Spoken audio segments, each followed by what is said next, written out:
Welcome, boys and girls. Costin here with Grimgor, the Wrath of Gork, who is Rising tide of blood and iron that will wash over this world and all others.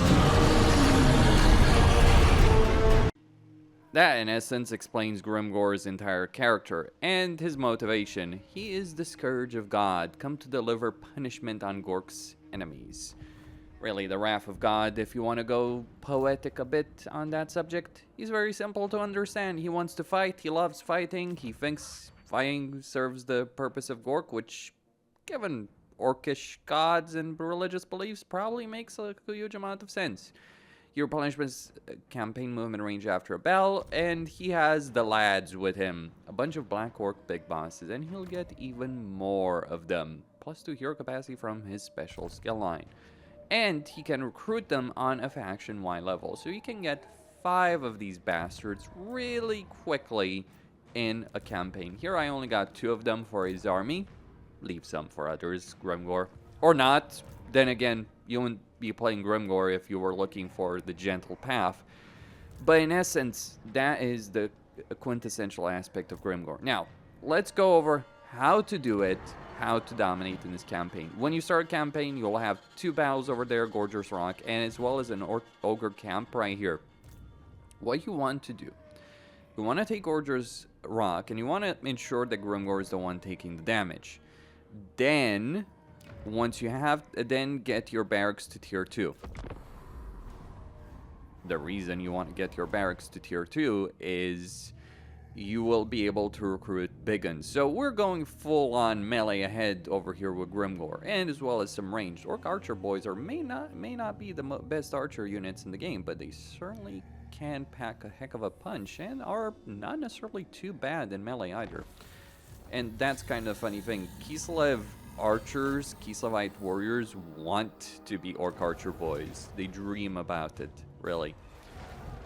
Kind of shame. So what you want to do in this campaign dynamic, this campaign situation, is you want to start marching your forces right here in such a fashion. Get a bunch of orc big guns. Get yourself prepped and ready to go for what is to come. Because what is to come is going to be pretty substantial. If you own the Warden and the Punch DLC, you'll also want to get the Giant River Troll Hag, and maybe some trolls, though it's not necessarily important. It is important, however, to get that Giant River Troll Hag recruitment building for the casualty replenishment hero that it does offer you. And forget the Ogre mercenaries that we have, they do not necessarily matter. Go for income, you will need it. Quite a bit, I would dare say, and make sure you upgrade the boys. Grimgor himself is something of a powerhouse in battle, so you don't necessarily need to buff that up just yet. You do have a quest battle coming up with him once he reaches rank 7, and another one once he reaches rank 12. The rank 7 quest battle is actually not necessarily too important. In fact, I would recommend using auto-resolve quest battle mod for it. Though, if you want to see Grimgor tearing the Empire and Dwarves to bits, and then tearing Chaos to bits, you can definitely go for those. I mean, Gitsnik is useful. Undeniably so. You want to kill some people? Go for it. The Bloodforge armor in itself is also pretty good, pretty strong. Now, there is a temptation in this situation to go for Zarnagrun. You capture this entire province, you go for Zarnagrun, but Zarnagrun is not going to go away anytime soon, lads. So it is not really the most important thing in the world that you actually get it as quickly as possible. And that, maybe I could have won that, maybe I couldn't have won that. That's rather unimportant for the situation. You have time, you should use it. And look at these Cafaean caravans looking to get through my territory without paying the toll. And there is a toll, make no mistake on that one. Grimgor will have his due on this situation. Now, once the Giant River Troll Hag recruitment is acquired, make sure you pick one up, and you can get rid of the building if you want to. Your goal is to actually get as many heroes as we possibly can. For the Shaman, make sure you get Gaze of Mork, because we want to get Fists of Gork available as quickly as possible. That's the melee defense and melee attack benefit. We ain't playing for small things. And also, the Savage Orc Shaman has certain abilities that should not be denied right here, because you don't just have the Gaze of Mork as a regular shaman, you also have Brainbuster. And Brainbuster makes things pretty useful. Though the main benefit of Savage Orc Shamans and Orc Shamans, and you always want to recruit Orc Shamans, I mean, you're playing Grimgor, you're not playing Skarsnik over here. But the benefit in this campaign relative to that is it will allow you to buff up your already significantly powerful Orc units, as well as Grimgor himself. So we do get to deal with the siege right here. And we can just simply take what is ours. Because Grimgor does not ask politely. Grimgor takes what is rightfully his. And then he gets a rebellion, because some people will not necessarily appreciate the rule of Grimgor. That's just rather unfortunate, all things considered. We will start getting a shaman. And as we can see, we're already rank 6, so that rebellion fits in very nicely with our lovely plans. And now we can get some Orc Archer boys sorted out. Deal with the rebellion, deal with the quest battle. It's a very simplistic path right here, right? Because once you deal with the rebellion, on the next turn, you will get the quest battle. But the real question is, what do you do after that? What is your plan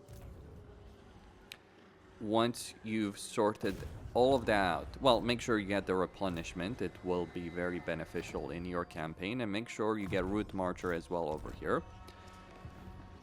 And here you could go for extra recruitment capacity or just go for Camp Ruckus. Because this is the primal choice that you will have. Yes, primal. I'm going to call it primal choice. The urge in a campaign like this is get a ton of units and curb stomps on the grid. That can and will work if you play your cards properly. But there is a better path available to you when you're playing as Grimgor. By the way, this is unmodded, just like worth saying that much. So we get dwarves. Nasty little bastards, always showing up when we least expect them or desire them. What are they doing here? I don't know, I don't care. They are not the relevancy in Grimgor's situation.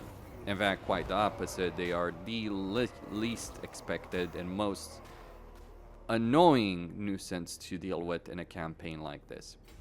But to the north, we have Kolek. And Kolek is a different beast altogether that we will have to deal with.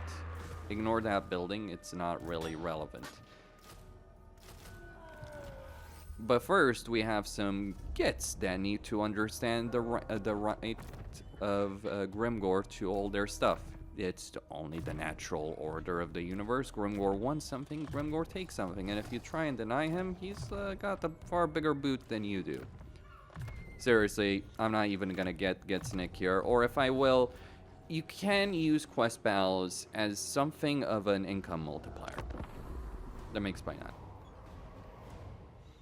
When you are playing a campaign, you will have moments when you have armies. You might be playing on a high difficulty, but you will need money just to get you through one turn. That is what the quest battles provide you. This is one of the reasons you do not wish to get those quest battles. Grimgor does not need Gitsnik to be Grimgor. Gitsnik is more of a side benefit to Grimgor being Grimgor, essentially. And you can see that my income right here is pretty solid and very powerful. So do I really require that? I would dare say not so much. You can get Cave of Shinies if you want. You can start getting raiding stashes if you want as well. We can get a shaman right here.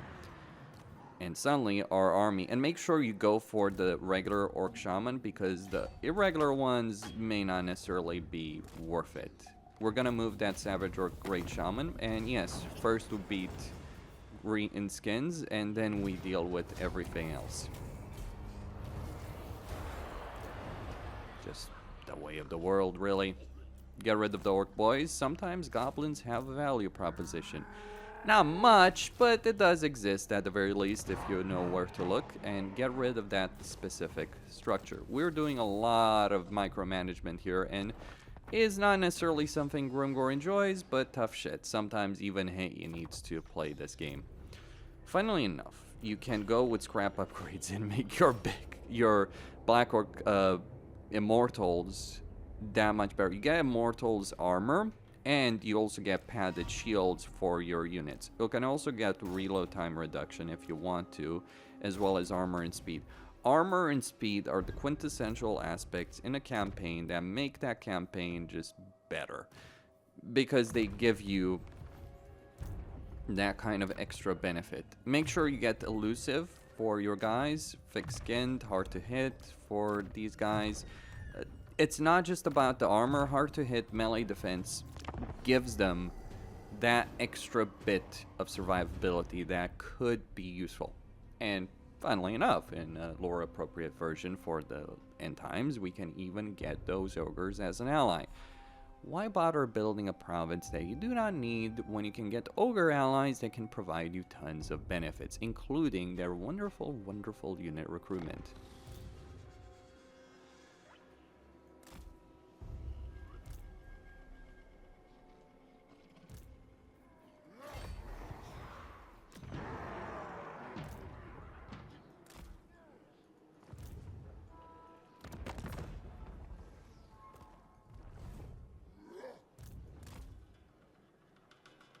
So, for instance, right here, we're not going to recruit anything. We are instead, however, going to start getting artillery, or we can get some other things as well here.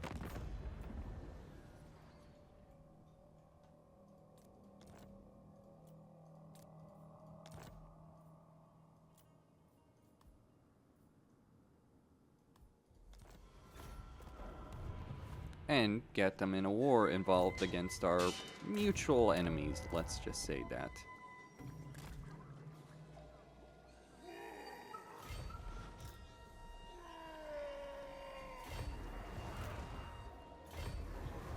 Now, next turn, we might run out of money, but we can avoid that specific outcome occurring right there if we are careful enough about it.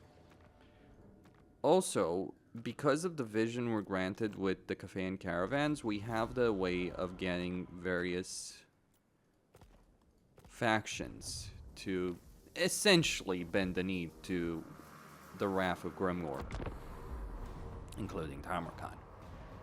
And that is a real win, because some people believe that you need to fight Tamarkan. That is a possibility, depending on how things play out in your campaign. But why fight what you can bend and bend the knee to you? See, no one wants to fight Grimgor ultimately. Like, really.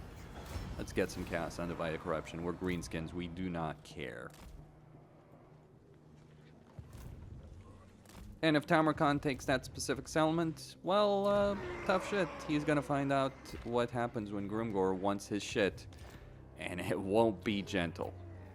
So now, in this dynamic, right here, right now, we can lay siege to the challenge zone. Kolic might be in there. It doesn't matter. Maybe Tamarkan beats you to it.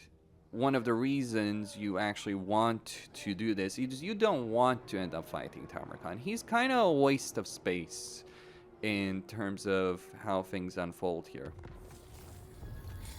And if we look at the situation, he is not our objective. So if we declare war on Kolic through him, and since he's already weakened him significantly, we can already just take what is ours.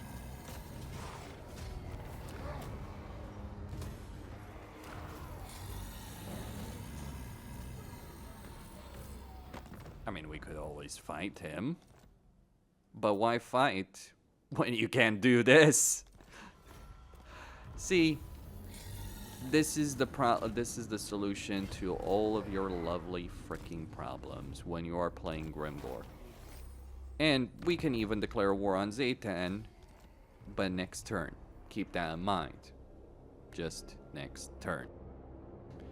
And once we are in this state of affairs, once we've sorted all of this out, I mean, he just made the criminal mistake that he refused to honor an allegiance with Grimgor. Bad move.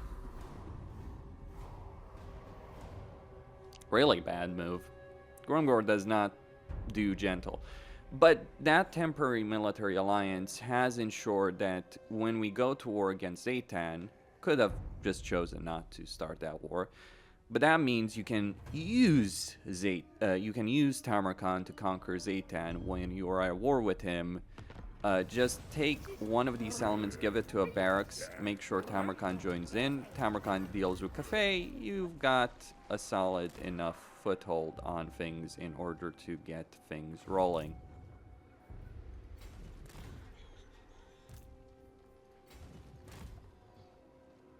And we can take the granite spikes. If Zaytan tries and shows up and be clever about it, well, bigger fish have tried to stand up to Grimgor, and bigger fish have died trying to stand up to Grimgor.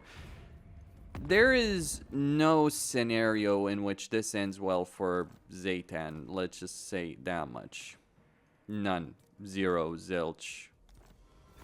Nada. And that is Grimgor. He's pretty easy to understand and pretty easy to get a foothold of. In fact, you may want to go down the cafe and adventure path yourself. There is a really nice landmark over there for hobgoblins if you choose to do so, but it's kind of not worth it, really. The reason it's not worth it is you get to deal with bad climate, and look, I'm sure Grimgor doesn't care about it, but even he has to obey the laws of something. And the climate laws, well, the climate tax is the climate tax, unfortunately.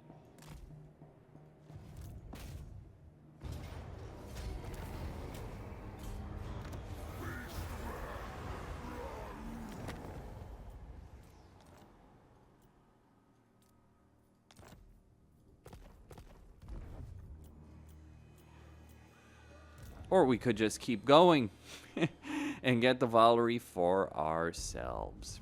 Or I could have kept the Alain alive and really benefited from that situation.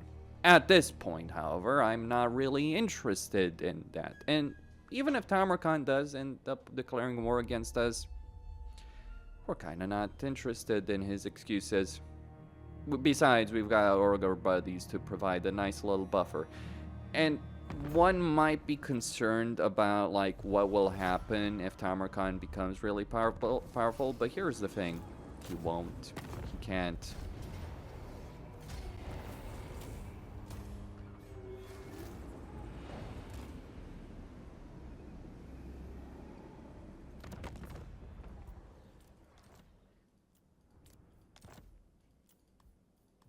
And with that military access, our problems have been resolved. Imagine that, boys and girls. Grimgor's campaign is pretty straightforward, pretty easy to understand, pretty easy to get a hold of, and pretty easy to control the specific outcomes that do end up occurring in said campaign. And by the way, if we want Gitsnik, and we do want it at this point, we can just go fight it right there. The important event that one should pay attention to, however, is that we can then declare war on various other factions just simply because we have vision over here. And if you get vision with Gorbad, you might just end up in a situation where you can use that to your advantage. Of course, getting Gitsnik is a nice side benefit. So at this point, I would just recruit a ton of armies and get Zarnagrund. Let me show you how that looks in a couple of turns. And so, 19 turns in, almost turn 20, here we are. Kolek lies in ashes, Tamarkan is busy doing whatever he is against Zaytan. I might actually need to go help him, or help him in a Grimgor style of doing things. Truthfully, I probably would beat the crap out of Zaytan if he starts winning there. We also have a potential over there for Astrogoth. This is the nice thing about Grimgor. He has choices after a certain point, and I still haven't gotten Gitsnik. And I will. This army would definitely devour everything that stands in my path. But at this point, turn 19, 40k gold, most of it taken by, you know, raising Zarnagrund, capturing it. Bit of a shame I didn't get it at tier 5, which, by the way, you can. But this is the raw, untamed power of Grimgor Ironhide in a nutshell. And this is not even the craziest path I've ever done in a campaign. Like, I could have done so much better. The possibilities are endless. In 2 turns, we will get the big fort. In 2 turns, we start recruiting Black Orcs. In 2 turns, things get interesting in this campaign. Very interesting. Maybe it is something worth seeing what nonsense you can get to the Grimgor in a long campaign, but all the same. That is all I had for you right now. Costin signing out.